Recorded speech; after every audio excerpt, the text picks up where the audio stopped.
Ẹ kú dédé àkókò yìí, ìròyìn yàjóyàjó lọ́wọ́ asétìgbọ̀yìn láti iléeṣẹ́ Jígí Alárà, ìkànnì kẹrìnlélógún tó fìdí pagbá sílùú Ìbàdàn nípínlẹ̀ Ọ̀yọ́. Imam Abdulwaheed ni oníròyìn yẹn.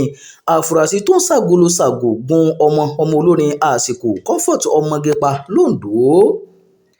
Iléeṣẹ́ ọlọ́pàá ìpínlẹ̀ Ondo ti bẹ̀rẹ̀ ìwádìí lórí ikú Ògoolúwa, ọmọge tó jẹ́ ọmọ.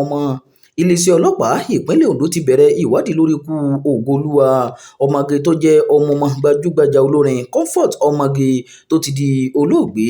Agbẹnusọ iléeṣẹ́ ọlọ́pàá ìpínlẹ̀ Ondo Ọláyínká Àyànládé fìdí rẹ̀ múlẹ̀ fún iléeṣẹ́ ìròyìn pé ọjọ́ Ẹtì ọ̀sẹ̀ tó kọjá ní afurasí náà tí wọ́n ń pe orúkọ rẹ̀ ní Muhammed tó ń ṣagolo káàkiri gun Ògoolúwa lọ́bẹ nínú ní Òkìtìpupa tí ó sì gba ibẹ̀ kú lópòpónà Ayékasí Ìgbókòdá ní èdè àìyedè ti bẹ́ sílẹ̀ láàrin olóògbé Ògoolúwa àti Muhammed tó ń ṣagolo àmọ́ kò sí ẹni tó lè sọ kókó nǹkan tí wọ́n ń jà lé lórí títí di àsìkò yìí. Lásìkò tí wọ́n ní èdè àìyedè yìí bẹ́ sílẹ̀, Muhammed gun Ògoolúwa lọ́bẹ tí wọ́n sì gbé dìgbàdìgbà lọ sí ilé ìwòsàn, àmọ́ dókítà du ẹ̀mí rẹ̀, àmọ́ ẹ̀pà kò bóró mọ́ o. Nílé ìwòsàn ní Ògoolúwa ti dákẹ́. Alukoro iléeṣẹ́ ọlọ́pàá Ondo ló sọ bẹ́ẹ̀. Ọ̀gbẹ́ni Àyànládé ní Muhammed ti wà ní àhámọ́ ọlọ́pàá báyìí nígbàtí ìwádìí sì ń lọ lórí ìṣẹ̀lẹ̀ náà. Agbẹnusọ iléeṣẹ́ ọlọ́pàá ní ẹ̀ka àjọ ọlọ́pàá tó rí sí ìwà ọ̀tẹlẹ̀múyẹ́ nílùú Àkúrẹ́ ti tẹ́wọ́ gba iṣẹ́ ìwádìí ikú Ògoolúwa. Àyànládé ní Muhammed tó wà ní àtìmọ́lé ọlọ́pàá báyìí yóò fojú ba ilé-ẹjọ́. Ìdájọ́ òdodo yóò sì wáyé lórí ìṣẹ̀lẹ̀ náà. Ìṣẹ̀lẹ̀ ikú Ògoolúwa nílùú Òkìtìpupa sì ń ṣe àwọn èèyàn ìlú náà ní kàyéfì títí di àsìkò yìí. Agbẹnusọ iléeṣẹ́ ọlọ́pàá Ondo ti wá rọ àwọn aráàlú láti má fọwọ́ pa idà òfin lójú.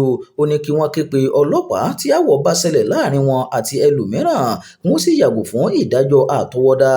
Ẹ̀wẹ̀, alága ìjọba ìbílẹ̀ Òkìtìpupa Andrew Ogunsakin sọ pé òun ti bá àwọn olórí ẹ̀yà Fúlàní àti Haúsá tó fi mọ́ àwọn ọba aládé àtàwọn ọ̀dọ́ sọ̀rọ̀ láti máa gbé pọ̀ ní àlàáfíà pẹ̀lú ara wọn. Ọ̀gbẹ́ni Ogunsakin tún lu iléeṣẹ́ ọlọ́pàá lọ́gọ ẹnu lórí bí wọ́n ṣe tètè mú àfúrásì tó gun Ògoolúwa lọ́bẹ pa. Ó tún fi dá àwọn ará ìlú Òkìtìpupa lójú pé ìjọba òun kò ní káàárẹ̀ lórí ìpèsè ààbò tó péye fáwọn èèyàn ìlú náà. Ìròyìn yàjóyàjó fún ti àkókò yìí kò ní jù báyìí lọ. Ẹ má gbàgbé láti máa subscribe sórí ìkànnì Jígí Alárà, ìkànnì kẹrìnlélógún tó fìdí pagbá sílùú Ìbàdàn nípínlẹ̀ Ọ̀yọ́. Imam Abdulwaheed ló ti ń jábọ̀ ìròyìn láti ìlú Ìlọrin ìpínlẹ̀ Kwara.